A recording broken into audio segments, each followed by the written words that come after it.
everyone. Hello, tastemakers. Tanya here. Welcome to Tanya's Tasteful Table, where we live tastefully for less. Today, I want to share with you some supplies you can have on hand in a blackout situation. If you need to cook, you have no power, no electricity, nothing. You don't want to go outside and grill. You know, we all can grill outside. That's another option.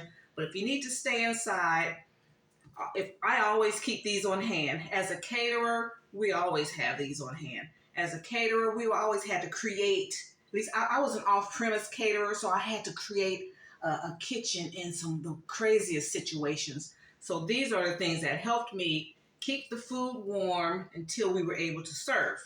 Okay, so all of this came from Dollar Tree. So I'm going to show you how to do a $5. I'll add it up anyway. But, have something to protect your surface. Have a metal or an aluminum pan like this. Then put your half pan. I prefer using the deeper, for stuff like this, use the deeper half pan, not the shallow one. If you have the shallow one, that's fine.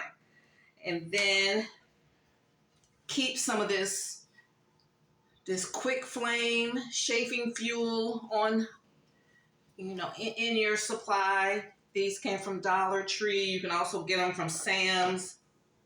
And so what I do for, I'm just showing you for demo purposes. So, keep 2 in there.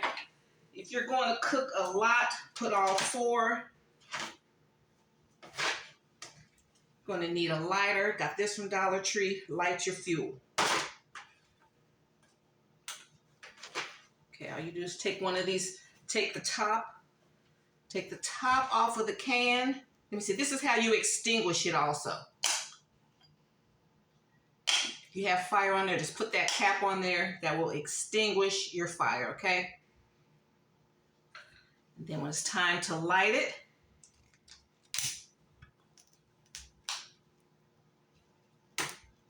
and then when you're in the store, try to see if you can open them up, because some of them are so hard. It's so hard for me to open this one up. I will eventually get it, but test them out in the store. Okay, so we have our fire. Okay, so then you put this is a cooling rack from Dollar Tree. I'm trying to keep it inexpensive, so we spent 1, 2, 3, 4, 5. Okay, then put your cooling rack on there. So this is the importance of having the deeper pan, because you don't really want that rack to just be directly on top of the fuel. Doesn't mind if it flicks on there, but okay, so I want to heat up some beans. Oh, let me show you the containers I use.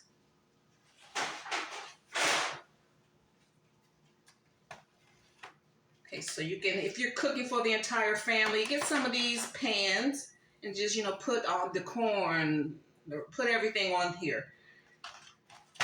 If you're just doing a small serving, get these little third pans. That's what I'm going to use today. You can also get one of these pans here. And the slotted one. You can just cook from there. If you have some bacon or something, you just put the slices of bacon on there. And then we have a rack. So, you can configure it. This is your this is your cooktop here. Do it like that. So what I have here, and then let me explain to you, as a caterer, and I would always have to explain this to the staff, this sterno, this setup is for heating up food. It's not for cooking food. If you have something raw and you do this setup, You know, it's going to take too long and you risk, you know, and it will take too long for the food. Like if you have raw chicken, it would take too long for it to come up to temperature, and then that can cause foodborne illness. So you're using this like this, it's just for heating. So you have your canned food. Now I made some black beans from scratch yesterday, from dry beans, and so, you know, you just put about an inch worth of your food in here, and in 5 minutes, this bad boy was already boiling. You know, you put some water in there.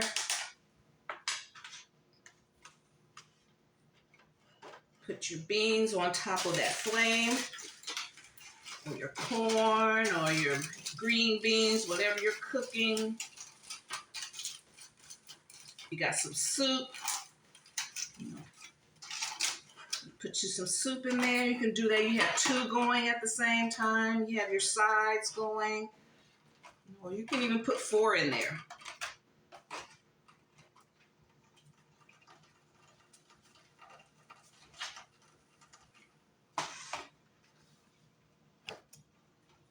Let me bring you guys up.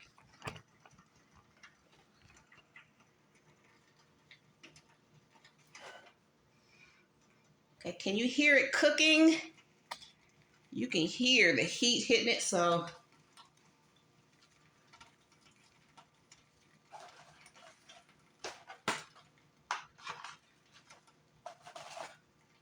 you can get to it. And I prefer making smaller batches. You know, you put your can of corn in here, can of green beans in one. And then what else? If you had some rice that's already cooked, you know, just do it like that.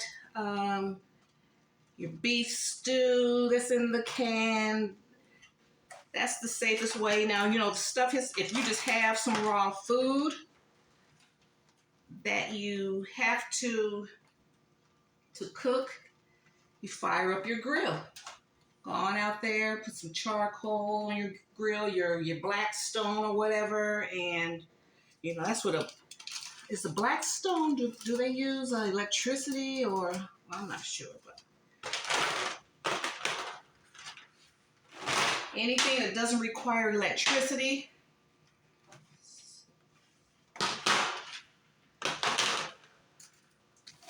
And make sure you put some foil on top.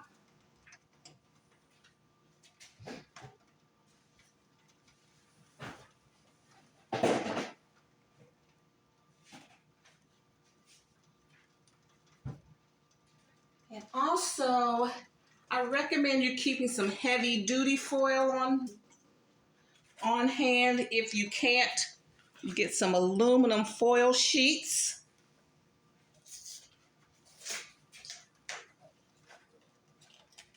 And I'm just sharing with you stuff that is at Dollar Tree.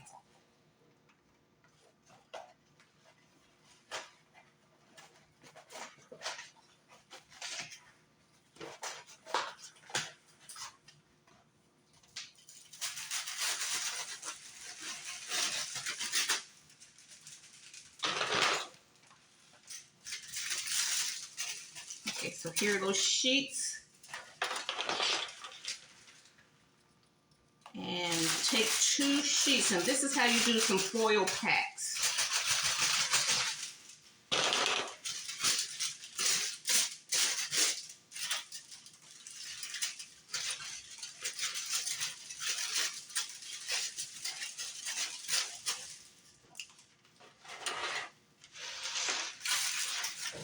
Take 2 foil packs, put 1 vertically, 1 horizontally, like that.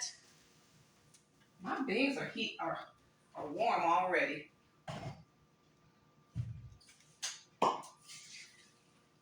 Then spray it, and then put your food in there. Now and the reason I was taking my time with this video, I wanted to give these beans some time to cook. in the time we've done this video and I place these beans on here, let me show you what it looks like.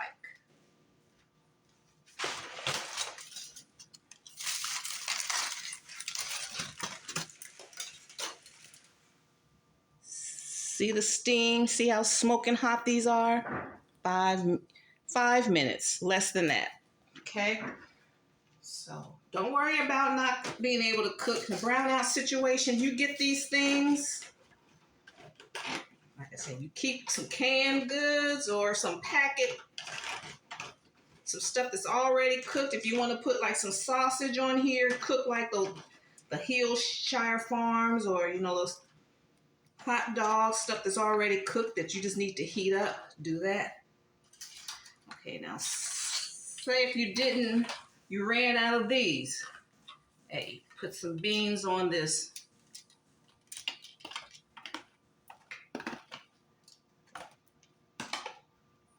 In your foil packet. And just make some cute little foil packet meals. You have a portion of beans, rice, some corn. You put your protein on top.